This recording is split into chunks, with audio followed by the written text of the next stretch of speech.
নমস্কার বন্ধুরা, all India rankers YouTube চ্যানেলে তোমাদের সকলকে স্বাগত জানাই। আজকে চলে এসেছি এসএলএসটি হিস্ট্রি ফাইনাল একটি মক টেস্ট নিয়ে, ফুল নাম্বার 60। তো আগামীকাল যাদের এক্সাম রয়েছে এসএলএসটি এবং 14 তারিখ, তাদের সকলের জন্য এই মক টেস্টটি অত্যন্ত গুরুত্বপূর্ণ হতে যাচ্ছে।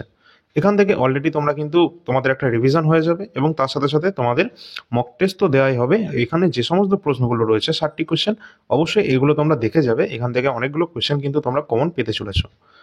প্রতিটি এমসিকিউ কোশ্চেনের ডিটেল সলিউশন কিন্তু এখানে পেতে চলেছো তোমরা। অবশ্যই তোমরা দেখে নেবে ক্লাসটি শেষ পর্যন্ত। আর তোমরা যারা টেলিগ্রাম চ্যানেলে যুক্ত হওনি, যুক্ত হয়ে যাবে। আর তোমাদের যাদের এক্সাম 14 তারিখে রয়েছে, তোমরা অবশ্যই হিস্ট্রির দ্য বেস্ট পিডিএফ কিন্তু অলরেডি অ্যাভেলেবেল রয়েছে অলরেডি আমাদের কাছে। যাদের প্রয়োজন রয়েছে তোমরা ডিসক্রিপশন নাম্বার থেকে যোগাযোগ করে নেবে যাদের প্রয়োজন রয়েছে। তো এখানে অবশ্যই তোমরা টেলিগ্রামে যুক্ত হবে আর চ্যানেলটা সাবস্ক্রাইব করে রাখবে। তো চলো আমরা প্রথম প্রশ্ন থেকে শুরু করি। তোমরা যারা লাইক এবং শেয়ার করোনি অবশ্যই একটা করে দেবে, ঠিক আছে? ফার্স্ট প্রশ্ন, আকবর কবে ফতেপুর সিক্রিতে ইবাদতখানা প্রতিষ্ঠা করেছিলেন? তো অপশান আমাদের চারটে রয়েছে, তোমরা অ্যান্সার করার চেষ্টা করবে এবং ভিডিওটা পজ করে অ্যান্সার করার চেষ্টা করবে, যেটা এটা মক টেস্ট। অবশ্যই তোমরা দেখে নেবে। সঠিক অ্যান্সার আমাদের হয়ে যাবে 1575 খ্রিস্টাব্দে আকবর ফতেপুর সিক্রিতে ইবাদতখানা তিনি প্রতিষ্ঠা করেছিলেন। এছাড়া তিনি বুলন্দ দরওয়াজাও প্রতিষ্ঠা করেছিলেন আকবর। আকবরের এই ইবাদতখানা ছিল একটি হলঘর, যেখানে বিভিন্ন ধর্মের পণ্ডিত এবং ধর্মগুরু মধ্যে ধর্মীয় আলোচনা ও বিতর্ক অনুষ্ঠিত হতো। 1578 সালে আকবর মুসলিমদের পাশাপাশি হিন্দু, জৈন, খ্রিস্টান এবং পার্সি ধর্মগুরুদের এই বিতর্কের অংশগ্রহণের অনুমতি দিয়েছিলেন। পরের প্রশ্ন আছে, শালিমার বাগ কোথায় এবং কোন সম্রাটের আমলে এটি নির্মিত হয়েছে? তো আমাদের সঠিক অ্যান্সার হয়ে যাবে যে শালিমার বাগ, যেটা অবস্থান করছে শ্রীনগর, জম্মু অ্যান্ড কাশ্মীরে। এটি কিন্তু মুঘল সম্রাট জাহাঙ্গীরের মাধ্যমে এটি নির্মাণ করা হয়েছিল। শ্রীনগরের শালিমার বাগ 1619 খ্রিস্টাব্দে জাহাঙ্গীর তার প্রিয়তমা স্ত্রী নূরজাহানের জন্য নির্মাণ করেছিলেন। এটি ভারতের বিখ্যাত মুঘল বাগানগুলির মধ্যে অন্যতম, যা পারস্য উদ্যান শৈলীর ওপর নির্ভর করে তৈরি করা হয়েছে। পরের প্রশ্ন, শাহজাহানের সঙ্গে সংঘাত হয়েছিল কোন শিখ গুরুর? এক্সামের জন্য গুরুত্বপূর্ণ। এখানে কিন্তু গুরু হরগোবিন্দের সাথে শাহজাহানের সংঘাত হয়েছিল। অপশন নাম্বার সি আমাদের রাইট অ্যান্সার। এই গুরু হরগোবিন্দ ছিলেন শিখদের ষষ্ঠ গুরু। তিনি সামরিক শক্তি বৃদ্ধি এবং শিখ ধর্মকে একটি প্রতিরোধমূলক শক্তিতে রূপান্তরিত করার জন্য পরিচিত ছিলেন, যা মুঘল শাসকদের সাথে সংঘাতের জন্ম দেয়। পরের প্রশ্ন, পানিপথের দ্বিতীয় যুদ্ধে আকবর কাকে পরাজিত করেন? অপশান আমাদের চারটে রয়েছে। আমাদের সঠিক অ্যান্সার হয়ে যাবে হেমচন্দ্র বিক্রমাদিত্য বা হিমুর সাথে পানিপথের দ্বিতীয় যুদ্ধ হয়েছিল এবং আকবর কিন্তু এখানে হিমু বা হেমচন্দ্র বিক্রমাদিত্যকে পরাজিত করেছিলেন। কত সালে হয়েছিল? 1556-তে হয়েছিল পানিপথের সেকেন্ড যুদ্ধ, আর প্রথমটি হয়েছিল পানিপথের 1556 সালে, 26 সালে। পরের প্রশ্ন আমরা দেখব। আচ্ছা, এখানে দেখে নেবে 1556 সালে সংগঠিত পানিপথের দ্বিতীয় যুদ্ধে আকবরের সেনাপতি বৈরাম খান হিমুকে কিন্তু এখানে পরাজিত করেছিলেন। এই যুদ্ধের পর উত্তর ভারতের মুঘল সাম্রাজ্য নতুন করে কিন্তু প্রতিষ্ঠিত হয়েছিল। পরের প্রশ্ন আছে, সমবায় লোকায়তন্ত্র শব্দটি কার দ্বারা বিজয়নগরের শাসন ব্যবস্থাকে বর্ণনা করতে ব্যবহৃত হয়? তো এখানে অপশান চারটে রয়েছে। আমাদের সঠিক অ্যান্সার যেটি হয়ে যাবে অধ্যাপক সতীশচন্দ্র দ্বারা এই বিজয়নগর শাসন ব্যবস্থাকে বর্ণনা করার জন্য ব্যবহার করা হয়েছিল। আর এই অধ্যাপক সতীশচন্দ্র একজন প্রখ্যাত ভারতীয় ঐতিহাসিক। তিনি তার লেখায় বিজয়নগর সাম্রাজ্যের শাসন ব্যবস্থাকে এই শব্দ দ্বারা বর্ণনা করেছেন। কোন শব্দ? এই সমবায় লোকায়তন্ত্র। পরের প্রশ্ন, শিবাজিকে কোন দুর্গে এখানে আমন্ত্রণ জানিয়ে বন্দি করা হয়েছিল? তো অপশান রয়েছে আমাদের কাছে লালকেল্লা, আগ্রা, না গোলকোন্ডা, নাকি দৌলতাবাদ। সঠিক অ্যান্সার কিন্তু আমাদের হয়ে যাবে আগ্রা দুর্গে শিবাজিকে আমন্ত্রণ জানিয়ে তাকে কিন্তু এখানে বন্দি করা হয়েছিল। এখানে আমরা দেখতে পাচ্ছি 1666 সালে জয় সিং এর যে প্রতিশ্রুতিতে শিবাজি ঔরঙ্গজেবের সঙ্গে দেখা করতে আগ্রায় যান, কিন্তু সেখানে তাকে বিশ্বাসঘাতকতা করে আগ্রা দুর্গে বন্দি করা হয়েছিল। কত সালে? 1666-তে। পরের প্রশ্ন, পলাশির যুদ্ধে কোন সেনাপতির মৃত্যু যুদ্ধক্ষেত্রে গোলার আঘাতে হয়েছিল, অর্থাৎ গোলা বারুদের আঘাতে যুদ্ধক্ষেত্রেই প্রাণ হারায় কোন সেনাপতির মৃত্যু হয়েছিল? সঠিক অ্যান্সার কিন্তু হয়ে যাবে মীর মদন। মীর মদনের মৃত্যু হয়েছিল পলাশির যুদ্ধ। পলাশির যুদ্ধ কত সালে হয়েছিল? যেটা 1757 সালের 23শে জুন এটি কিন্তু পলাশির যুদ্ধ হয়েছিল, যেখানে মীর মদন সেনাপতি ছিল এবং তার মৃত্যু হয়েছিল গোলার আঘাতে যুদ্ধক্ষেত্রে। আচ্ছা, এখানে দেখে নেবে যে মীর মদন ছিলেন সিরাজউদ্দৌলার একজন বিশ্বস্ত সেনাপতি এবং তিনি যুদ্ধক্ষেত্রে ইংরেজদের বিরুদ্ধে বীরত্বের সাথে যুদ্ধ করেছিলেন এবং একটি গোলার আঘাতে তার কিন্তু মৃত্যু হয়েছিল। বক্সারের যুদ্ধ পরাজিত হয়ে নবাব সুজাউদ্দৌলা কোথায় পালিয়ে যান? তো নবাব সিরাজউদ্দৌলা তিনি কোথায় পালিয়ে গিয়েছিলেন এই বক্সারের যুদ্ধে পরাজিত হয়ে? রহিলখণ্ডে। অপশন নাম্বার সি আমাদের রাইট অ্যান্সার। বক্সারের যুদ্ধ সাল 1764-তে এটি হয়েছিল। বক্সারের যুদ্ধের পর সুজাউদ্দৌলা পরাজিত হন এবং ইংরেজদের ভয়ে রহিলখণ্ডে তিনি পালিয়ে যান। পরবর্তীতে তিনি এলাহাবাদের চুক্তির মাধ্যমে ইংরেজদের কাছে বশ্যতা স্বীকার করেছিলেন। পরের প্রশ্ন আছে, বাংলার কোন গভর্নর জেনারেল দ্বৈত শাসনের বিলোপ ঘটেছিলেন? তো অবসান ঘটিয়েছিলেন দ্বৈত শাসন ব্যবস্থা। কে করেছিলেন? Warren Hastings. সাল 1772-এ ওয়ারেন হেস্টিংস দ্বৈত শাসনের অবসান ঘটান এবং দ্বৈত শাসন ব্যবস্থা কিন্তু রবার্ট ক্লাইভের সময় কিন্তু এটি শুরু হয়েছিল। কত সালে? 1765-তে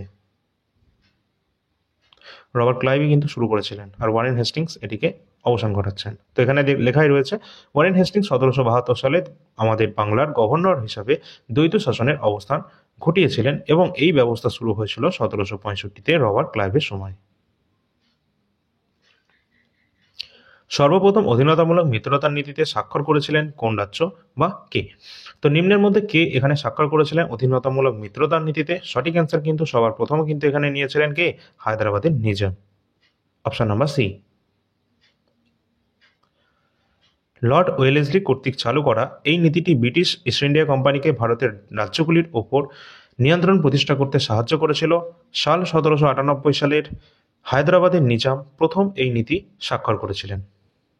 তো এখানে কিন্তু অধীনতামূলক মিত্রতার নীতি অবশ্যই দেখে নেবে যে সাল 1798 সালে এটা হয়েছিল এবং প্রথম কিন্তু এখানে হায়দ্রাবাদের নিজাম কিন্তু এই নীতিটি গ্রহণ করেছিলেন। পরের প্রশ্ন, কোন প্রত্নতত্ত্ববিদ 1921 সালে হরপ্পা সভ্যতা আবিষ্কার করেছিলেন? সঠিক অ্যান্সার আমাদের হয়ে যাবে 1921-এ দয়ারাম সাহানি তিনি কিন্তু এই হরপ্পা সভ্যতা আবিষ্কার করেছিলেন এবং হরপ্পা সভ্যতা সাথে সাথে আরেকটা দেখে রাখবে 1922 যেটা কিন্তু আমাদের রাখাল দাস ব্যানার্জি এই মহেঞ্জোদারো সভ্যতা আবিষ্কার করেছিলেন, যেখানে কিন্তু বৃহৎ স্নানাগার এবং বৃহৎ শৌচাগার পাওয়া গেছে আর এখানে কিন্তু এটা সিন্ধু নদীর তীরে অবস্থান করছে। আর দয়ারাম সাহানি 1921-এ পাঞ্জাবের মনকোমেরি জেলায় রাপি বা ইরাবতী নদীর তীরে হরপ্পা নগরীর খনন কার্য শুরু করেছিলেন এবং এখানে কিন্তু তিনি সিন্ধু সভ্যতা এটার নাম ছিল, কিন্তু এর ব্যাপক বিস্তার কিন্তু হরপ্পাতে পাওয়া যায়, এই জন্য কিন্তু এই সভ্যতা হরপ্পা সভ্যতা নামে পরিচিত। হরপ্পা সভ্যতার পতনের পিছনে বন্যা বা প্লাবন তত্ত্ব হাজির করেন কে? অপশন আমাদের রয়েছে চারটে, আমাদের সঠিক অ্যান্সার হয়ে যাবে আর্নেস্ট ম্যাককে। Option number D. Ernest Mackay Mohenjodaro খনন কাজের অন্যতম প্রধান ব্যক্তি ছিলেন। তিনি এই সভ্যতার পতনের কারণ হিসাবে বারবার হওয়া যে বন্যাকে তিনি কিন্তু এটাকে চিহ্নিত করেছিলেন। তবে পতনের পিছনে আরও অনেক যে কারণ ছিল সেগুলোকেও দায়ী করা হয়, যেমন সিন্ধু নদের গতিপথের পরিবর্তন, জলবায়ু পরিবর্তন ইত্যাদি। পাণিনির গ্রন্থের নাম কি রয়েছে? পাণিনি তার গ্রন্থের নাম রয়েছে অষ্টাধ্যায়ী। অষ্টাধ্যায়ী গ্রন্থের রচয়িতাকে পাণিনি। অর্থশাস্ত্র কার লেখা? এটা কৌটিল্য বা চাণক্য বা বিষ্ণুগুপ্তের লেখা। পরের প্রশ্ন, আচ্ছা এখানে দেখে রাখবে যে পাণিনি খ্রিস্টপূর্ব 4র্থ শতকে সংস্কৃত ব্যাকরণের ওপর অষ্টাধ্যায়ী নামে একটি বিখ্যাত গ্রন্থ রচনা করেছিলেন। এই গ্রন্থে প্রায় 4000 সূত্র বা নিয়ম রয়েছে যা বৈদিক এবং ধ্রুপদী যে সংস্কৃত ভাষাকে ব্যাখ্যা করে। পরের প্রশ্ন, নন্দ বংশের শেষ শাসক কে ছিলেন? তার নাম কি? অপশন আমাদের রয়েছে চারটে, সঠিক অ্যান্সার হয়ে যাবে নন্দ বংশের শ্রেষ্ঠ রাজা যদি বলা হয় তাহলে মহাপদ্মানন্দ, যিনি একরাট বা সর্বক্ষত্রিয় ছেত্রপতি নিয়েছিলেন, এবং সর্বশেষ রাজা ছিলেন ধনানন্দ।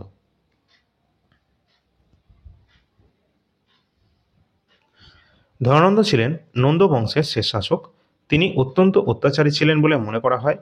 তাকে চন্দ্রগুপ্ত মৌর্য এবং গুরু চাণক্য পরাজিত করে মৌর্য সাম্রাজ্য প্রতিষ্ঠা করেছিলেন। পরের প্রশ্নে যাওয়ার আগে তোমাদের বলে রাখি যে ইতিহাসের যে পিডিএফটি বর্তমানে আমাদের কাছে অ্যাভেলেবেল রয়েছে, যেখানে কিন্তু তোমাদের প্রাচীন মধ্য আধুনিক ভারতের ইতিহাসের পাশাপাশি বিশ্বেরও কিছু আমাদের ইউরোপের ইতিহাসের কিছু পার্ট এখানে দেওয়া রয়েছে। পুরোটা কিন্তু তোমাদের একদম জিস্ট আকারে দেওয়া রয়েছে, দ্য বেস্ট কন্টেন্টের মাধ্যমে দেওয়া রয়েছে, পরপর সিকোয়েন্স ওয়াইজ কিন্তু রয়েছে, যেটা তোমরা দেখতে পাচ্ছ এখানে। এবং এই যে নাম্বারটি দেখতে পাচ্ছ, এই নাম্বারে যোগাযোগ করবে যে কোনো এই পিডিএফটি বা অন্যান্য পিডিএফের জন্য। এই নাম্বারেই তোমরা ডেমো পিডিএফ দেখতে পারবে। এই নাম্বারের লিঙ্ক ভিডিও ডিসক্রিপশন বক্সে এবং কমেন্ট সেকশনে তোমরা পেয়ে যাবে। এখানে কি রয়েছে, যেমন প্রাচীন ভারতের ইতিহাস থেকে শুরু হচ্ছে প্রাগৈতিহাসিক যুগ, তারপর আমাদের যে বৈদিক সভ্যতা রয়েছে বেদ সম্পর্কিত, তারপর আমাদের এইভাবে চলতে চলতে প্রাচীন ভারতের গুরুত্বপূর্ণ চ্যাপ্টারগুলো আমাদের কমপ্লিট করা হবে। তারপর আমাদের আসছে সিন্ধু সভ্যতা বা হরপ্পা সভ্যতা, পুরাণ, এগুলো সব আমাদের পরপর আসছে, অর্থাৎ সিকোয়েন্স ওয়াইজ কিন্তু এখানে পরপর কিন্তু রয়েছে, তোমরা সেটা বুঝতেই পারছো। এবং বৈদিক সভ্যতা এটা কমপ্লিট হচ্ছে। তারপর আমাদের আবার অন্যান্য যে জৈন ধর্ম, বৌদ্ধ ধর্ম, বিভিন্ন ধর্ম সম্পর্কিত যে সমস্ত প্রশ্ন রয়েছে সেগুলো আসছে। এইভাবে কিন্তু আমাদের প্রাচীন ভারতটা চলছে। তারপর আমাদের আসছে মধ্য ভারত। মধ্য ভারতের মধ্যে আমরা এই সমস্ত দিল্লি সুলতানি সম্পর্কে দেখতে পাচ্ছি, দাস বংশ, খলজি বংশ, তুগলক বংশ, লোদি বংশ, এইভাবে পরপর কিন্তু আমাদের পরপর রয়েছে। তো তোমরা যদি এটা প্রয়োজন হয়ে থাকে, তোমাদের এটা কিন্তু প্রতিটা এক্সামের জন্য গুরুত্বপূর্ণ। এখানে টোটাল যে সমস্ত আমাদের পেজ সংখ্যাটা যেটা কত কত রয়েছে, 80, টোটাল 80টা কিন্তু এখানে পেজ সংখ্যা রয়েছে। আর ইতিহাস একদম কমপ্লিট কিন্তু এখানে কিন্তু কভার করা রয়েছে। এর বাইরে কোনো কিছু তোমাদের পড়তে হবে না, এবং কমন কিন্তু এখান থেকে অবশ্যই আসবে, যেটা তোমাদের এক্সাম হয়ে গেলেই আগামীকাল সেটা তোমরা দেখতে পারবে। আর এখানকার যে প্রশ্নগুলো রয়েছে শেষের দিকে ওয়ান শট আকারে কিছু প্রশ্নোত্তর দেওয়া রয়েছে, অবশ্যই এগুলো কিন্তু করে যাবে। যারা সামনে ডব্লিউবি কেপি কনস্টেবল দিচ্ছ বা অন্যান্য আমাদের ডব্লিউবিসিএস এর মতো এক্সাম দিতে যাচ্ছ, এই পিডিএফটি অবশ্যই তাদের সকলের জন্য উপকার কিন্তু হবে। এটা এসএসসি রেলওয়ের মতো এক্সামও কিন্তু এটা উপকার হবে। তার কারণ এখানে সমস্ত সিলেবাসকে মাথায় রেখেই কিন্তু এই পিডিএফটি একদম জিস্ট আকারে কিন্তু তোমাদের রেডি করা হয়েছে, যেটা তোমরা সেখানে দেখতেই পাচ্ছ। এছাড়া সামনে যাদের এক্সাম রয়েছে, ডব্লিউবি কেপি কনস্টেবল বা এসআই, ডব্লিউবি পিএসসি ক্লার্কশিপ মিসেলেনিয়াসের মতো এক্সাম বা বিসিএস, এছাড়া আমাদের যে এক্সাম যেটা ডব্লিউবি এসএসসি গ্রুপ সি, যেখানে 15 নম্বর কারেন্ট অ্যাফেয়ার্স রয়েছে, এসএসসি রেলওয়ের মতো এক্সাম, সমস্ত এক্সামের জন্য current affairs the best content Bangla ভাষায় তোমাদের কিন্তু প্রোভাইড করা হচ্ছে এখানে, যেখানে কিন্তু প্রতি মাসের 20 টাকা দিয়ে তোমরা কিন্তু পেয়ে যাবে যে কোনো মাসের কারেন্ট অ্যাফেয়ার্স, যেখানে প্রতিটি মাসের 450 কাছাকাছি নাম্বার অফ কোয়েশ্চেন থাকবে। কোয়েশ্চেন তো থাকবেই, তার সাথে সাথে কিছু ডিটেল ইনফরমেশন হিসাবে তোমাদের কিছু দেওয়া রয়েছে গুরুত্বপূর্ণ তথ্য। তো টোটালটা কিন্তু তোমরা 20 টাকা পার মান্থে পেয়ে যাচ্ছ current affairs the best contained in Bengali version. তো অবশ্যই যাদের প্রয়োজন রয়েছে তোমরা এটা নিয়ে নিতে পারবে, সমস্ত এক্সামের জন্য এটা উপকারী হতে যাচ্ছে। এবং যারা সামনে এসএসসির মতো এক্সামগুলো দিতে যাচ্ছ, অবশ্যই এটা কিন্তু মাথায় রাখবে, এই সমস্ত কোয়েশ্চেন কিন্তু আমাদের এখান থেকে অলরেডি কিন্তু চলে এসেছে রেলওয়ে এবং এসএসসি ফেজ 13, এছাড়া সিলেকশন পোস্টের ফেজ 13 এবং স্টেনোগ্রাফারের এক্সামে। তো যাদের প্রয়োজন রয়েছে তোমরা কিন্তু অবশ্যই নিয়ে নেবে নির্দ্বিধায়। কিন্তু আমাদের ডব্লিউবি কেপি কনস্টেবল বা ডব্লিউবি পিএসসির এক্সাম বা ডব্লিউবি এসএসসি গ্রুপ সি এখানে যেখানে যারা দিতে যাচ্ছ, ঠিক আছে, অবশ্যই এই পিডিএফটি কিন্তু সঙ্গে রাখবে।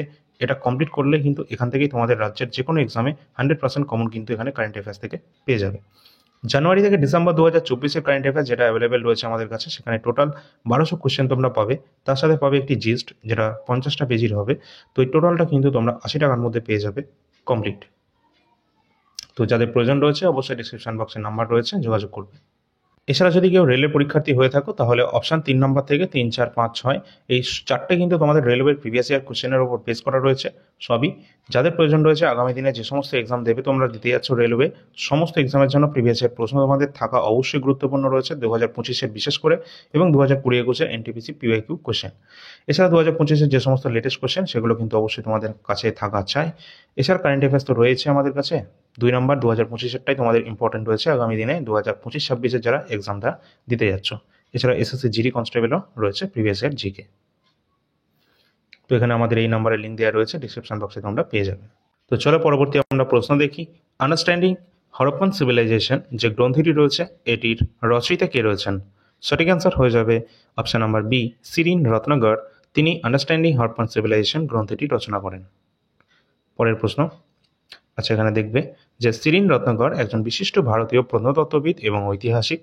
তিনি হরপ্পান সভ্যতা নিয়ে গভীর গবেষণা করেছেন এবং এর উপর একাধিক গ্রন্থ তিনি রচনা করেছেন, যার মধ্যে এটি অন্যতম।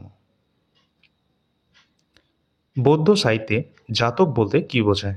তো জাতক যেটা কিন্তু গৌতম বুদ্ধের পুনর্জন্মের অর্থাৎ পূর্বজন্মের যে বৃত্তান্ত রয়েছে সেটা কিন্তু এখানে জাতকে কিন্তু বর্ণনা করা রয়েছে, যেটা বৌদ্ধ সাহিত্যে জাতক বলতে আমরা বোঝাই যে গৌতম বুদ্ধের যে পূর্বজন্মের কাহিনী সেটাই কিন্তু এখানে রয়েছে।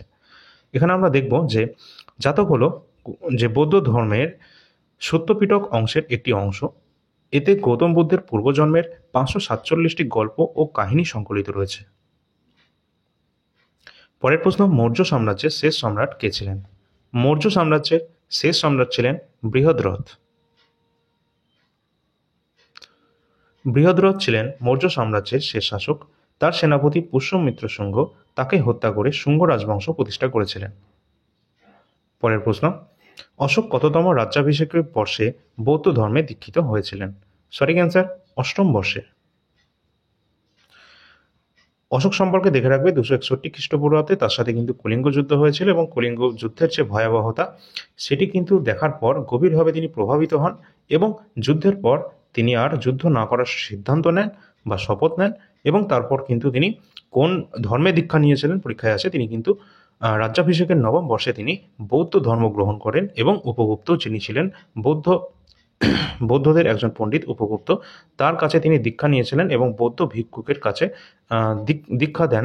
ঠিক আছে, উপগুপ্তের কাছে, এটা তোমরা দেখে রাখবে যে উপগুপ্তের কাছে তিনি কিন্তু বৌদ্ধ ধর্মে দীক্ষা নিয়েছিলেন। পরের প্রশ্ন, গুপ্তাব্দ নামে একটি নতুন সনের প্রচলন কে করেছিলেন? অপশন নাম্বার বি আমাদের সঠিক উত্তর, যে প্রথম চন্দ্রগুপ্ত গুপ্তাব্দ নামে একটি নতুন সনের কিন্তু তিনি প্রচলন করেছিলেন। প্রথম চন্দ্রগুপ্ত 319 থেকে 320 খ্রিস্টাব্দে গুপ্তাব্দ বা গুপ্ত যুগের সূচনা করেছিলেন। এই সালটি গুপ্ত সাম্রাজ্যের সূচনা হিসাবে বিবেচিত হয় এবং এটি গুপ্ত শাসকদের শিলালিপিতে ব্যবহৃত হতো। পরের প্রশ্ন, ধর্মপালের রাজত্বকালে কোথায় একটি চতুর্মুখ শিব মন্দির প্রতিষ্ঠিত হয়? যেটা কিন্তু হয়েছিল বোধগয়াতে। ধর্মপাল ছিলেন পাল রাজবংশের একজন অন্যতম শ্রেষ্ঠ শাসক। তার আমলে বোধগয়ার একটি চারমুখযুক্ত শিবলিঙ্গ প্রতিষ্ঠিত হয়, স্থাপন করা হয়েছিল। তিনি বিভিন্ন স্থাপত্য ও মন্দির নির্মাণের জন্য বিখ্যাত ছিলেন।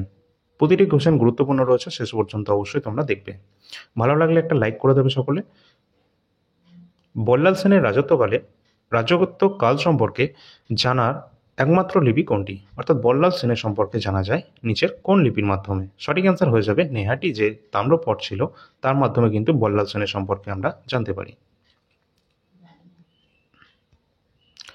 বল্লাল সেন ছিলেন সেন রাজবংশের একজন বিখ্যাত রাজা। তার শাসনকাল সম্পর্কে তথ্য পেতে নৈহাটি যে আমাদের তাম্রপট একটি গুরুত্বপূর্ণ ঐতিহাসিক উৎস, যেখানে তার সামরিক অভিযান এবং প্রশাসনিক বিষয়াদির উল্লেখ পাওয়া যায়। পরের প্রশ্ন, কুতুব মিনারের নির্মাণ কার্য শুরু হয় কত সালে? তো কুতুব মিনারের নির্মাণ কার্য শুরু করেছিলেন কে? কুতুবউদ্দিন আইবক, যিনি দাস বংশের প্রতিষ্ঠাতা ছিলেন, এবং এটি কিন্তু শুরু হয়েছিল সাল 1199 সালে।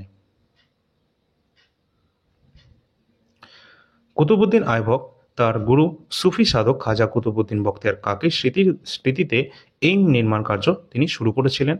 কুতুবউদ্দিন আইবক এর মৃত্যুর পর তার জামাতা এবং তার উত্তরসূরি ইলতুৎমিশ 1220 সালে এর নির্মাণ কার্য কমপ্লিট করেছিলেন। পরীক্ষায় আসে কুতুব মিনারের নির্মাণ কার্য তো শুরু করছেন কুতুবউদ্দিন আইবক, কিন্তু এটা শেষ করেছিলেন কে? 1220-তে পরবর্তী সুলতান ইলতুৎমিশ, তিনি কিন্তু কুতুব মিনারের নির্মাণ কার্য শেষ করেন। এবং কুতুব মিনারের যে হাইট রয়েছে সেটা কত পরীক্ষায় জিজ্ঞাসা করা হয়? 72.5 ফিট, যেটা কিন্তু আমাদের মিটার কিন্তু এটা আমাদের হয়ে যাবে। পরের প্রশ্ন, সুলতানি যুগে শাসনকার্যে রক্ত ও লৌহ নীতি অর্থাৎ ব্লাড অ্যান্ড আয়রন পলিসি কে অনুসরণ করেছিলেন?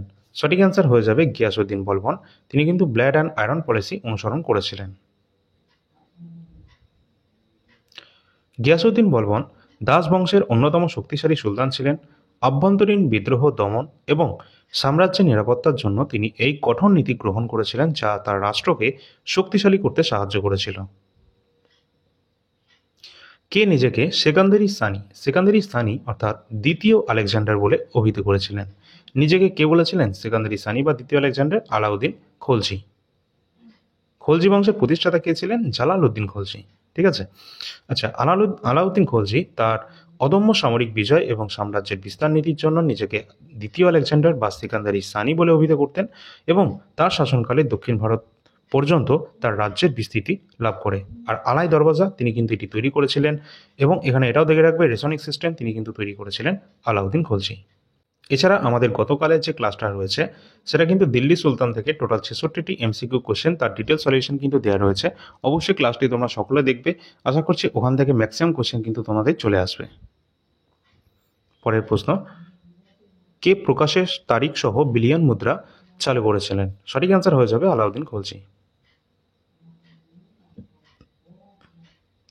আলাউদ্দিন খলজি তার সামরিক ব্যয় নির্বাহের জন্য মুদ্রা ব্যবস্থা পরিবর্তন আনেন। তিনিই প্রথম মুদ্রা প্রকাশের তারিখ উল্লেখ করার প্রচলন করেন। পরের প্রশ্ন, মধ্যযুগের প্রশাসনিক ব্যবস্থায় দেওয়ানি ইনসা কি ছিল? দেওয়ানি ইনসা যেটা কিন্তু ছিল ডাক বিভাগ। এই বিভাগগুলো কিন্তু আগামী দিনে তোমাদের গতকালকের ক্লাসে কিন্তু দেওয়া রয়েছে। দেওয়ানি ইনসা ছিল সুলতানি আমলে একটি গুরুত্বপূর্ণ প্রশাসনিক বিভাগ। এটি মূলত চিঠিপত্র এবং সরকারের আদেশ সংক্রান্ত কাজ দেখাশোনা করত। আচ্ছা, পরের প্রশ্ন হচ্ছে শিবাজির জন্ম কোথায় হয়েছিল? যেটা হয়েছিল সিমনেরি দুর্গে শিবাজির জন্ম হয়েছিল। কত সালে? অবশ্যই 1630-এ। শিবাজি 19 ফেব্রুয়ারি 1630 খ্রিস্টাব্দে সিমনেরি দুর্গে তিনি জন্মগ্রহণ করেছিলেন। তার জন্মস্থান যেটা মহারাষ্ট্রের পুনে জেলার জুন্নার শহরে অবস্থান করছে।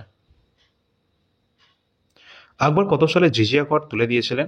জিজিয়া কর যেটা তুলে দিয়েছিলেন 1564 খ্রিস্টাব্দে সম্রাট আকবর। আকবর 1564 খ্রিস্টাব্দে ধর্মীয় বৈষম্য দূর করার লক্ষ্যে অমুসলিমদের ওপর এই যে করটি ছিল সেটা কিন্তু তুলে দিয়েছিলেন, এবং আকবর তার প্রগতিশীল এবং উদার নীতির জন্য পরিচিত ছিল।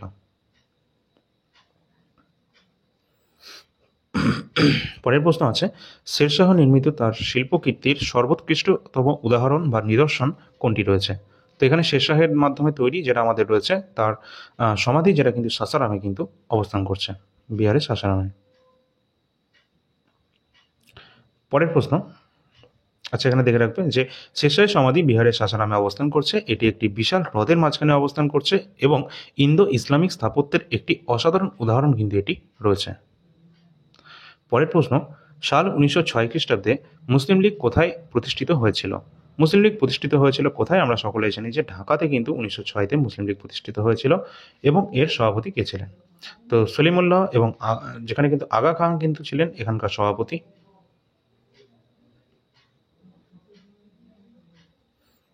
এবং সালিমুল্লাহ কিন্তু তিনি ছিলেন। পরের প্রশ্ন, সত্যবিলোপ নীতি যেটা ডক্ট্রিন অফ ল্যাপস প্রচলন হয় কত খ্রিস্টাব্দে? তো সত্যবিলোপ নীতি যেটা আমাদের সঠিক অ্যান্সার হয়ে যাবে লর্ড ডালহৌসি এই নীতি প্রবর্তন করেছিলেন সাল 1848-এ। এখানে আমরা দেখে নেব যে লর্ড ডালহৌসি 1848 সালে এই নীতি চালু করেছিলেন, যার উদ্দেশ্য ছিল যে সমস্ত ভারতীয় রাজ্যের কোনো বৈধ পুরুষ অধিকারী ছিলেন না, অর্থাৎ যে সমস্ত রাজ্যের রাজারা মানে তাদের কোনো সন্তান ছিলেন না, ঠিক আছে, তাহলে সেই সমস্ত রাজ্যগুলো কিন্তু ডাইরেক্টলি ব্রিটিশ সাম্রাজ্যের অন্তর্ভুক্ত করা হতো। তো এই নীতির মাধ্যমে কিন্তু লর্ড ডালহৌসি অনেক তিনি রাজ্য কিন্তু গ্রাস করেছিলেন, অধিগ্রহণ করেছিলেন। এই নীতির মাধ্যমে ব্রিটিশরা সাতারা, নাগপুর, ঝাঁসি এবং অন্যান্য রাজ্য দখল করে নিয়েছিলেন।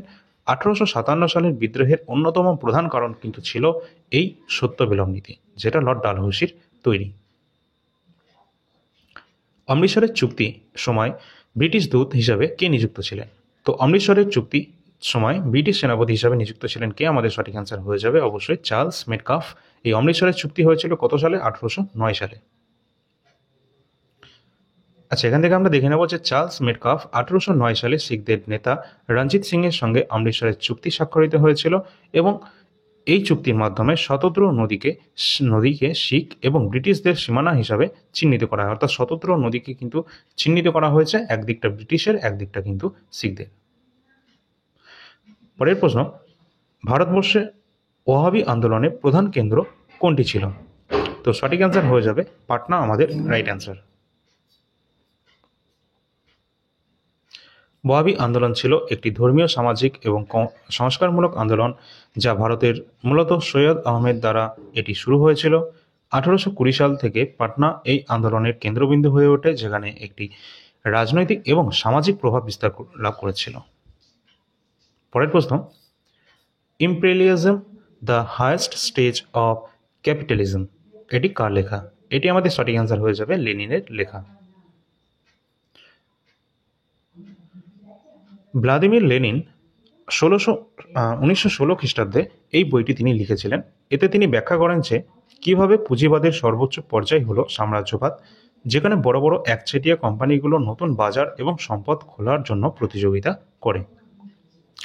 তো প্রতিটি কোশ্চেন কিন্তু গুরুত্বপূর্ণ রয়েছে। এবার আমরা একটু আমাদের অন্যান্য আমাদের ভারতের ইতিহাসের থেকে বাইরে এই সমস্ত প্রশ্নগুলো দেখে নেব, যেগুলো কিন্তু গুরুত্বপূর্ণ রয়েছে। ঐতিহাসিক সিওয়াল তার গ্রন্থে বিজয়নগর সাম্রাজ্যের উৎপত্তি নিয়ে 7টি কিংবদন্তির উল্লেখ করেছেন। তো এখানে আমাদের রয়েছে কোন গ্রন্থে? তো কোন গ্রন্থে লিখেছিলেন? সঠিক answer option number C, the forgotten empire. পরের প্রশ্ন আছে, আচ্ছা, রবার্ট সিওয়েল ছিলেন একজন ব্রিটিশ সিভিল সার্ভেন্ট এবং ইতিহাসবিদ। 1862 সালে প্রকাশিত তার গ্রন্থ দ্য ফরগটেন এম্পায়ার, এখানে তিনি বিজয়নগর সাম্রাজ্যের ইতিহাস নিয়ে বিশদ আলোচনা করেছিলেন। পরের প্রশ্ন আছে, তাঁতিয়া তোপির প্রকৃত নাম কি ছিল? তো তাঁতিয়া তোপি, তিনি কিন্তু তার প্রকৃত নাম ছিল কি?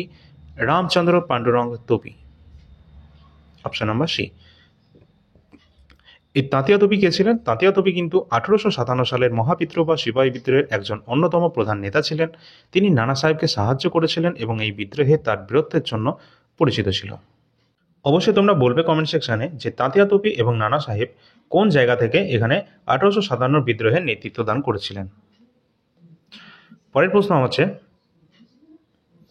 1857 খ্রিস্টাব্দে কত তারিখে বহরমপুর সেনা ছাউনির সিপাহীরা বিদ্রোহ দেখায়?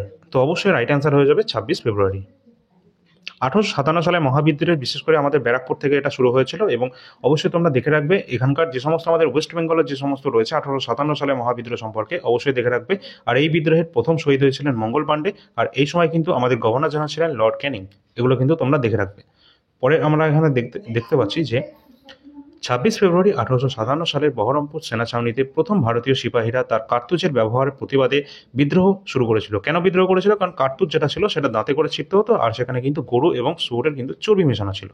তো এই জন্যই তারা বিদ্রোহ করেছিল। এটি ছিল সিপাহী বিদ্রোহের প্রথম স্ফুলিঙ্গের মধ্যে একটি, যা পরবর্তীতে প্রতিটি অঞ্চলে কিন্তু এটা ছড়িয়ে পড়েছিল। অর্থাৎ এখান থেকে তো সূত্রপাত ঘটছে, সেটা আস্তে আস্তে ব্যাপকভাবে সারা দেশ জুড়ে কিন্তু এটি ছড়িয়ে পড়ে। পরের প্রশ্ন, সংবাদ কৌমুদি কোন ভাষায় প্রকাশিত হয়েছিল? সঠিক অ্যান্সার হয়ে যাবে এটি বাংলা ভাষায় প্রকাশিত হয়েছিল। এটা প্রকাশ কে করেন? রাজা রামমোহন রায়। রাজা রামমোহন রায় 1821 সালে এই পত্রিকাটি প্রকাশ করেছিলেন। এটি তৎকালীন সমাজে সতীদাহ প্রথা এবং অন্যান্য সামাজিক কুসংস্কারের বিরুদ্ধে জনমত গঠনে গুরুত্বপূর্ণ ভূমিকা রাখে। পরের প্রশ্ন, বিদ্যাসাগর বাল্যবিবাহের দোষ প্রবন্ধটি কোন পত্রিকায় প্রথম সংখ্যায় লিখেছিলেন? যেটা কিন্তু আমাদের সঠিক অ্যান্সার হয়ে যাবে সর্বশুভঙ্করী পত্রিকায়। পরীক্ষায় আসে, অবশ্যই দেখে রাখবে। ঈশ্বরচন্দ্র বিদ্যাসাগর সমাজ সংস্কারের জন্য একাধিক প্রবন্ধমূলক রচনা করেছিলেন। যেমন সর্বশুভঙ্করী যে পত্রিকা রয়েছে সেটি কিন্তু প্রকাশিত এই প্রবন্ধটিতে বাল্যবিবাহের ক্ষতিকর দিকগুলো কিন্তু তুলে ধরা হয়েছিল। ডিরোজিও কত বছর বয়সে অধ্যাপক হিসাবে নিযুক্ত হয়েছিলেন? মাত্র 17 বছর বয়সে তিনি কিন্তু এখানে কিন্তু হেনরি লুই ভিভিয়ান ডিরোজিও তিনি অ্যাংলো ইন্ডিয়ান তিনি কিন্তু ছিলেন এবং একজন শিক্ষক হিসাবে তিনি কিন্তু হিন্দু কলেজে শিক্ষকতা করতেন মাত্র 17 বছর বয়সে। আর তিনি কিন্তু ইয়ং বেঙ্গল আন্দোলনে কিন্তু প্রাণপুরুষও ছিলেন। তাকে কিন্তু অবশ্যই দেখে রাখবে, এটা তিনি তার নেতৃত্ব দান করেছিলেন। আচ্ছা, আমরা এখান থেকে দেখে নেব যে হেনরি লুই ভিভিয়ান ডিরোজিও তিনি একজন অ্যাংলো ইন্ডিয়ান কবি ছিলেন, যেটা তোমাদের বললাম, এবং 17 বছর বয়সে তিনি হিন্দু কলেজের শিক্ষক হিসাবে যোগদান করেন এবং ইয়ং বেঙ্গল আন্দোলনের নেতৃত্ব দিয়েছিলেন। আর এই হিন্দু কলেজ এটি প্রতিষ্ঠিত কবে হয়েছিল? সাল 1817-তে। পরের প্রশ্ন, স্বাধীন ভারতের প্রথম রাষ্ট্রপতি কে ছিলেন? সঠিক অ্যান্সার হয়ে যাবে ডক্টর রাজেন্দ্র প্রসাদ ছিলেন স্বাধীন ভারতের প্রথম রাষ্ট্রপতি। ডক্টর রাজেন্দ্র প্রসাদ ভারতের স্বাধীনতা আন্দোলনের অন্যতম প্রধান নেতা ছিলেন। 1950 সালে 26 জানুয়ারি ভারতের প্রথম রাষ্ট্রপতি হিসাবে তিনি নির্বাচিত হন এবং 1952-1957 সালে নির্বাচনে জয়ী হয়ে 2 মেয়াদ তিনি পূর্ণ করেছিলেন। আর তোমাদের বলে রাখি, আমাদের যে গণপরিষদ বা আমাদের ইন্ডিয়ান যে কনস্টিটিউশন অ্যাসেম্বলি ছিল গণপরিষদে, সেখানে কিন্তু সেখানে অস্থায়ী সভাপতি হিসাবে নির্বাচিত হয়েছিলেন কিন্তু সচ্চিদানন্দ সিনহা, বা প্রথম সভাপতি যদি বলে তাহলে সচ্চিদানন্দ সিনহা অস্থায়ী। এবং পরবর্তীতে কিন্তু তার ঠিক 2 দিন পরই এখানে স্থায়ী সভাপতি হিসাবে যোগদান করেছিলেন। তার নাম কি? এই ডক্টর রাজেন্দ্র প্রসাদ। স্থায়ী বললে রাজেন্দ্র প্রসাদ এবং প্রথম বললে সচ্চিদানন্দ, অথবা অস্থায়ী বললেও কিন্তু সচ্চিদানন্দ সিনহা। পরের প্রশ্ন, ইতালি কোন যুদ্ধে অংশ নিয়ে ভেনিস লাভ করেছিল? তো এখানে কিন্তু আমরা একটু অন্যান্য দিকে আসছি আমরা আমাদের বিশ্বের ইতিহাসে। ইতালি এখানে কোন যুদ্ধের মাধ্যমে ভেনিস লাভ করেছিল? সঠিক অ্যান্সার হয়ে যাবে স্যারওয়ার যুদ্ধে 1866। এখান থেকে আমরা দেখে নেব যে 1866 সালের যে স্যারোয়ারের যুদ্ধ, ইতালি প্রাশিয়ার পক্ষে অস্ট্রিয়ার বিরুদ্ধে কিন্তু এই যুদ্ধ করেছিল এবং যুদ্ধের পর ইতালি অস্ট্রিয়া থেকে ভেনিসিয়া, যেটা ভেনিস রয়েছে, সেটা কিন্তু অঞ্চলটি লাভ করে। পরের প্রশ্ন আছে ওয়েল্ড পলিটিক যেটি রয়েছে এই নীতি প্রবক্তা কে ছিলেন? সঠিক অ্যান্সার হয়ে যাবে কাইজার দ্বিতীয় উইলিয়াম। অবশ্যই প্রশ্নটা দেখে রাখবে, এক্সামের জন্য ইম্পর্টেন্ট রয়েছে। পরের প্রশ্ন, আচ্ছা এখানে দেখে রাখবে যে ওয়েল্ড পলিটিক একটি জার্মান শব্দ, এর অর্থ রয়েছে বিশ্ব নীতি। এই নীতিটি জার্মানির সামরিক শক্তি, বিশেষ করে নৌ শক্তিকে বৃদ্ধি এবং ব্যাপক বিশ্বব্যাপী এটা কিন্তু প্রভাব বিস্তারে লক্ষ্য নিয়ে চালু করা হয়। পরের প্রশ্ন গুরুত্বপূর্ণ, ট্রাফালগারের যে নৌযুদ্ধ এটি কবে সংঘটিত হয়েছিল? ট্রাফালগারের নৌযুদ্ধ যেটা 21শে অক্টোবর 1805 খ্রিস্টাব্দে এটি কিন্তু সংঘটিত হয়েছিল। তো এখান থেকে দেখে নেব আমরা 21শে অক্টোবর 1805 সালে ব্রিটিশদের রয়্যাল যে নেভি এবং ফরাসি এবং স্প্যানিশের নৌবহরের মধ্যে এই যুদ্ধ সংঘটিত হয়। এই যুদ্ধে ব্রিটিশ অ্যাডমিরাল লর্ড নেলসন জয়লাভ করেছিলেন এবং এটি নেপোলিয়নের বিরুদ্ধে ব্রিটিশদের এক অন্যতম গুরুত্বপূর্ণ বিজয় ছিল।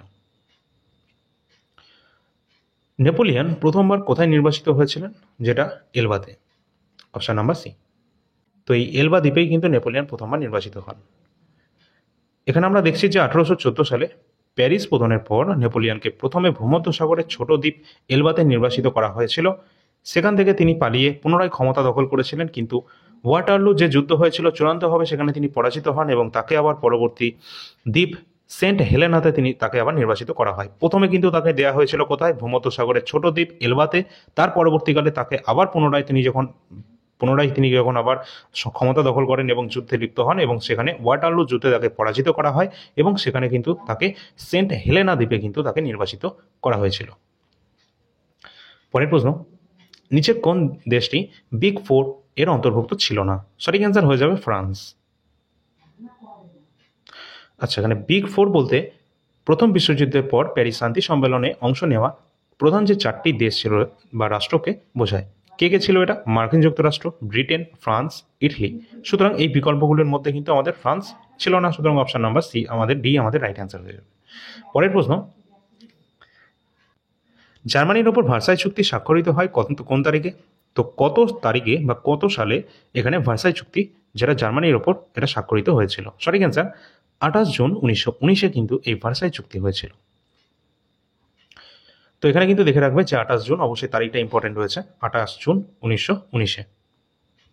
28 জুন 1919 সালের প্রথম বিশ্বযুদ্ধের সমাপ্তি হিসাবে এই চুক্তিটি কিন্তু স্বাক্ষরিত হয়েছিল, ভার্সাই চুক্তি। এই চুক্তির মাধ্যমে জার্মানির ওপর কঠোর শর্তাবলী কিন্তু চাপানো হয়েছিল।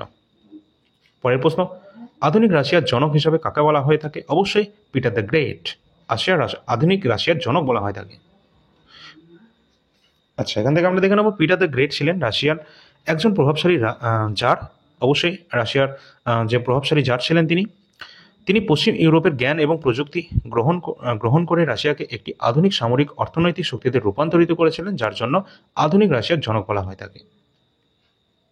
পরের প্রশ্ন আছে the civil war in France গ্রন্থটির রচয়িতা কে রয়েছেন? সঠিক answer Karl Marx, option number C. Karl Marx তিনি 1871 সালে এই গ্রন্থটি রচনা করেন, যেখানে তিনি প্যারিস কমিউনের ঘটনাবলী বিশ্লেষণ করেন। এই বইটি সমাজতান্ত্রিক আন্দোলনের একটি গুরুত্বপূর্ণ দলিল। পরের প্রশ্ন, রুশ বিপ্লব কত খ্রিস্টাব্দে সংঘটিত হয়েছিল? যেটি আমাদের 1917 সালে এটি সংঘটিত হয়েছিল রুশ বিপ্লব। 1917 সালে দুটি গুরুত্বপূর্ণ বিপ্লব ঘটেছিল, একটি ফরাসি বিপ্লব এবং একটি অক্টোবর বিপ্লব যেটা রয়েছে, এটা আমাদের ফেব্রুয়ারি বিপ্লব। ঠিক আছে, ফরাসি বলে ফেললাম তোমাদের হয়তো। তো ফেব্রুয়ারি বিপ্লব এবং অক্টোবর বিপ্লব রয়েছে, দুটি গুরুত্বপূর্ণ বিপ্লব। এই বিপ্লবের ফলে রাশিয়ার জার যে তন্ত্র রয়েছে তার অবসান ঘটে এবং বিশ্বের প্রথম সমাজতান্ত্রিক রাষ্ট্র এখানে কিন্তু গঠিত হয়েছিল সাল 1917-তে। পরের প্রশ্ন, প্রতিটা কোশ্চেন গুরুত্বপূর্ণ রয়েছে, শেষ পর্যন্ত দেখবে। ফুয়েরার শব্দটি অর্থ কি রয়েছে? সঠিক অ্যান্সার হয়ে যাবে সর্বোচ্চ নেতা। ফুয়েরার এটি একটি সর্বোচ্চ নেতা, যার অর্থ। ফুয়েরার একটি জার্মান শব্দ যার অর্থ নেতা, এবং এই শব্দটি অ্যাডলফ হিটলার নিজেকে জার্মান জনগণের সর্বোচ্চ নেতা হিসাবে অভিহিত করার জন্য ব্যবহার করতেন। পরের প্রশ্ন, কমিউনিস্ট ম্যানিফেস্টো কোন সালে এটি প্রকাশিত হয়েছিল? তো কমিউনিস্ট ম্যানিফেস্টো যেটা কিন্তু কার লেখা, এটা কিন্তু কার্ল মার্কসের। তো এটা প্রকাশিত হয়েছিল 1848-এ। এখানে আমরা দেখব যে কমিউনিস্ট ম্যানিফেস্টো 1848 সালে কার্ল মার্কস এবং ফ্রিডরিখ এঙ্গেলস দ্বারা রচিত হয়েছিল। এটি আধুনিক সাম্যবাদ এবং সাম্য যেটা আমাদের রয়েছে সমাজতন্ত্রের মূল ভিত্তি ছিল এবং বিশ্বে সবচেয়ে প্রভাবশালী রাজনৈতিক গ্রন্থগুলির মধ্যে অন্যতম ছিল। পরের প্রশ্ন আছে, কাকে grand old man of India বলা হয়? সঠিক অ্যান্সার হয়ে যাবে দাদাভাই নওরোজিকে বলা হয় grand old man of India. দাদাভাই নওরোজি ছিলেন একজন বিশিষ্ট ভারতীয় রাজনৈতিক নেতা এবং শিক্ষাবিদ এবং অর্থবিদ। তিনি 1886, 1893 এবং 1906 সালে 3বার কিন্তু ভারতের জাতীয় কংগ্রেসের সভাপতিত্ব করেছিলেন। অবশ্যই কিন্তু ইম্পর্টেন্ট রয়েছে দাদাভাই নওরোজি কোন কোন সালগুলো দেখে রাখবে জাতীয় কংগ্রেসের তিনি সভাপতি হয়েছিলেন। জাতীয় কংগ্রেস যেটা 1885 সালে এটা প্রতিষ্ঠিত হয়েছিল এবং উমেশ চন্দ্র ব্যানার্জির প্রথম সভাপতি ছিলেন এবং এটা কোথায় হয়েছিল প্রথম, যেটা 72 জন প্রতিনিধি নিয়ে হয়েছিল বোম্বাইয়ের গোকুল দাস দেশপাল সংস্কৃত কলেজে।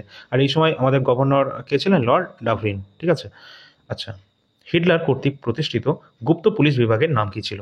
তো গুপ্ত পুলিশ বিভাগ যেটা হিটলার মাধ্যমে তৈরি হয়েছিল, প্রতিষ্ঠিত হয়েছিল, যার নাম Gestapo. Option number B. Gestapo ছিল ন্যাৎসি জার্মানির সরকারি গুপ্ত পুলিশ। এর প্রধান কাজ ছিল রাজনৈতিক বিরোধীদের খুঁজে বের করা এবং তাদেরকে দমন করা। পরের প্রশ্ন আছে, ইম্পেরিয়ালিজম স্টাডি এই গ্রন্থটি কার রচনা করেছে? কার রচনা? সঠিক অ্যান্সার হয়ে যাবে হবসনের লেখা। ইম্পর্টেন্ট রয়েছে পরের প্রশ্ন। আচ্ছা, এখানে দেখবে যে জন এটকিনসন হবসন একজন ব্রিটিশ অর্থনীতিবিদ এবং লেখক। এই বইটি 1902 সালে প্রকাশিত হয়। এটি সাম্রাজ্যবাদ নিয়ে লেখা অন্যতম একটি গুরুত্বপূর্ণ গ্রন্থ। পরের প্রশ্ন আছে, চৌরি চৌরা ঘটনায় কতজন পুলিশ নিহত হয়েছিলেন? অবশ্যই সঠিক অ্যান্সার হয়ে যাবে 22 জন কিন্তু পুলিশ এখানে কিন্তু নিহত হয়েছিলেন এবং এটি হয়েছিল 1922-এ। ঠিক আছে। কোথায়? উত্তরপ্রদেশের চৌরি চৌরা নামক একটি গ্রামে, যেখানে কিন্তু উত্তেজিত জনতা এখানে ওই যে আমাদের থানা ছিল সেখানে কিন্তু আগুন লাগিয়ে দিয়েছিল, যার জন্য 22 জন কিন্তু পুলিশ এখানে নিহত হয়েছিলেন। ঠিক আছে। তো আমরা দেখে নেবে যে 1922-এর 4 ফেব্রুয়ারি উত্তরপ্রদেশের চৌরি চৌরা গ্রামে এই ঘটনা ঘটেছিল। উত্তেজিত জনতা একটি পুলিশ স্টেশনে আগুন ধরিয়ে দিয়েছিলেন, যেখানে 22 জন পুলিশ মারা যান। এই ঘটনার ফলে মহাত্মা গান্ধী অসহযোগ আন্দোলন প্রত্যাহার করেছিলেন। পরীক্ষায় জিজ্ঞাসা করা হয় কোন ঘটনার জন্য গান্ধীজি অসহযোগ আন্দোলনকে প্রত্যাহার করে নেন, যেটা হচ্ছে 1922-এর চৌরি চৌরা ঘটনার কারণে। পরের প্রশ্ন, মহাত্মা গান্ধী সমুদ্রের তীরে লবণ তৈরি করেন কোন তারিখে? যেটা কিন্তু সঠিক অ্যান্সার 6 এপ্রিল। 6 এপ্রিল 1930-এ। 6 এপ্রিল 1930-এ গান্ধীজি তার অনুগামীদের নিয়ে ডান্ডি অভিযানে পৌঁছান এবং সমুদ্রের জল থেকে তিনি লবণ তৈরি করেন এবং লবণ আইন তিনি কিন্তু ভঙ্গ করেছিলেন। এটি ছিল আইন অমান্য আন্দোলনের একটি সূচনা, যার মাধ্যমে কিন্তু ভারতের স্বাধীনতা সংগ্রামে একটি গুরুত্বপূর্ণ অধ্যায় সূচনা লাভ করে। পরের প্রশ্ন, তাম্রলিপ্ত জাতীয় সরকারের দ্বিতীয় সর্বাধিনায়ক কে ছিলেন? তো তাম্রলিপ্ত জাতীয় সরকারের যে দ্বিতীয় সর্বাধিনায়ক বলা হয়েছে, তো দ্বিতীয় যেহেতু আমাদের রাইট অ্যান্সার অজয় কুমার মুখার্জি এবং প্রথম ছিলেন কে? Satish Chandra Samanta. Option number A. ঠিক আছে। তো এই প্রথম ছিল, ইনি সেকেন্ড। আচ্ছা, এখানে দেখব যে সতীশ চন্দ্র সামন্ত তাম্রলিপ্ত জাতীয় সরকারের প্রথম সর্বাধিনায়ক। পরে অজয় কুমার মুখার্জি এই পদে নিযুক্ত হন। পরের প্রশ্ন, ভার্সাই চুক্তির শর্তানুসারে কোন জার্মান বন্দরকে মুক্ত বন্দর হিসাবে ঘোষণা করা হয়েছিল? সঠিক অ্যান্সার আমাদের হয়ে যাবে ডানজিগ। ইম্পর্টেন্ট রয়েছে। পরের প্রশ্ন আছে, আচ্ছা এখানে দেখবে যে ভার্সাই চুক্তির পর ডানজিগ, যেটা বর্তমানে পোল্যান্ডের আমাদের অবস্থান করছে, ডানস্ক, এই শহরকে একটি স্বাধীন এবং উন্মুক্ত শহর হিসেবে ঘোষণা করা হয়। এই সিদ্ধান্তটি প্রথম বিশ্বযুদ্ধের পরে জার্মানির উপর চাপানো একটি চুক্তির অংশ ছিল। পরের প্রশ্ন, নৌবিদ্রোহ কতদিন ধরে চলেছিল? নৌবিদ্রোহ যেটা কিন্তু চলেছিল 6 দিন ধরে। এটা কোথায় হয়েছিল? নৌবিদ্রোহটা কিন্তু এটা 1946 সালে হয়েছিল। ঠিক আছে, রয়্যাল ইন্ডিয়ান নেভির মধ্যে। নৌবিদ্রোহ 1946 সালে রয়্যাল ইন্ডিয়ান নেভির এই বিদ্রোহটি 18 ফেব্রুয়ারি শুরু হয়েছিল এবং 24 ফেব্রুয়ারি পর্যন্ত চলেছিল এটি। এই বিদ্রোহটি ব্রিটিশ শাসনকে দুর্বল করে এবং ভারতের স্বাধীনতাকে ত্বরান্বিত করেছিল। তো এই সমস্ত ঘটনার পরে কিন্তু আমরা স্বাধীনতা পেয়েছিলাম, এমনি এমনি আমরা স্বাধীন হয়নি। ঠিক আছে। তো অনেক স্টেপ ছিল পরপর, যার মাধ্যমে কিন্তু আমরা আমাদের যে গণপরিষদ তৈরি হয়েছিল, আমরা বিভিন্ন দেশের সংবিধান নিয়েছিলাম। ঠিক আছে, সংবিধান ওটা আলাদা পার্ট চলে আসছে, তোমাদের এই সম্পর্কিত ডিটেল ক্লাস অলরেডি দেওয়াও রয়েছে চ্যানেলে, দেখে নেবে সেটা। তো যাই হোক, আজকের ক্লাসটা যদি ভালো লাগে তোমরা অবশ্যই একটা লাইক করে দেবে। আগামী দিনে যারা এক্সাম দিতে যাচ্ছ তারা সকলে একটু ভালো করে এক্সামটা দিও। বহুদিন পর আমাদের এই ভ্যাকেন্সিটা প্রকাশিত হয়েছে। ঠিক আছে, শেয়ার করে দিও তোমরা সকলে এবং আগামী 14 তারিখে যাদের এক্সাম রয়েছে তাদের জন্য অবশ্যই তোমাদের কিছু আরও গুরুত্বপূর্ণ প্রশ্ন থাকবে। অবশ্যই চ্যানেলটা ফলো করে রাখবে, সাবস্ক্রাইব করে রাখবে, টেলিগ্রাম চ্যানেল যুক্ত হয়ে থাকবে সকলে। এছাড়া ইতিহাসের বা অন্যান্য কোনো টপিক যদি তোমাদের প্রয়োজন হয়ে থাকে তাহলে তোমরা সেটা কমেন্ট সেকশনে জানিয়ে দিতে পারো, সেই সম্পর্কিত ক্লাস কিন্তু তোমাদের চলে আসবে তাহলে, ঠিক আছে। এছাড়া অবশ্যই ইতিহাসের পিডিএফ তো অ্যাভেলেবেল রয়েছে, এটা প্রতিটা এক্সামের জন্য গুরুত্বপূর্ণ, কোনো টেনশন নেই। তোমরা এসএসসি দাও, রেলওয়ে দাও, রাজ্যের যে কোনো এক্সাম দাও, অবশ্যই ইতিহাস থেকে যা প্রশ্ন আসবে এর মধ্যে থেকে আসবে। দ্য বেস্ট কন্টেন্ট এখানে রয়েছে, একদম 80টা পেজের মধ্যে তোমাদের কমপ্লিট ইন্ডিয়ান হিস্ট্রি, যেটা প্রাচীন, মধ্য, আধুনিক এবং আমাদের কিছু গুরুত্বপূর্ণ প্রশ্ন তো শেষের দিকে দেওয়া রয়েছে। অবশ্যই সমস্ত এক্সামের জন্য এটা হেল্পফুল হতে যাচ্ছে, যাদের প্রয়োজন রয়েছে অবশ্যই এটা নিয়ে নিতে পারো। ডিসক্রিপশন বক্সে নাম্বার দেওয়া রয়েছে, তো এই নাম্বারটা দেওয়া রয়েছে, এই নাম্বারটি যোগাযোগ করবে যে কোনো পিডিএফের প্রয়োজন হলে। আর এই সমস্ত পিডিএফ অ্যাভেলেবেল রয়েছে রেলে যে কোনো এক্সামের জন্য 3, 4, 5, 6 অবশ্যই প্রিভিয়াস ইয়ার প্রশ্নগুলি। এছাড়া রয়েছে 1 নম্বর 2 নম্বর কারেন্ট অ্যাফেয়ার্স, যারা এনটিপিসির জন্য এক্সামের প্রিপারেশন নিচ্ছ সামনের রেলওয়ের অন্যান্য এক্সাম, তারা শুধুমাত্র 2025-এর কারেন্ট অ্যাফেয়ার্সটা নেবে, কারণ 2024-এর পরবর্তী তোমাদের যখন পরীক্ষা হবে তখন আর তোমাদের 24টা প্রয়োজন নেই। তো জিডি যাদের প্রয়োজন রয়েছে, জিডি তোমাদের অবশ্যই প্রিভিয়াস ইয়ার কোশ্চেন 2024টা নিয়ে নেবে এবং 2025-এরটাও তোমরা পেয়ে যাবে খুব তাড়াতাড়ি, নোটিফিকেশন তোমাদের আসতে চলেছে সামনেই। তো চলো পরবর্তী ক্লাস নিয়ে আসছি, ধন্যবাদ।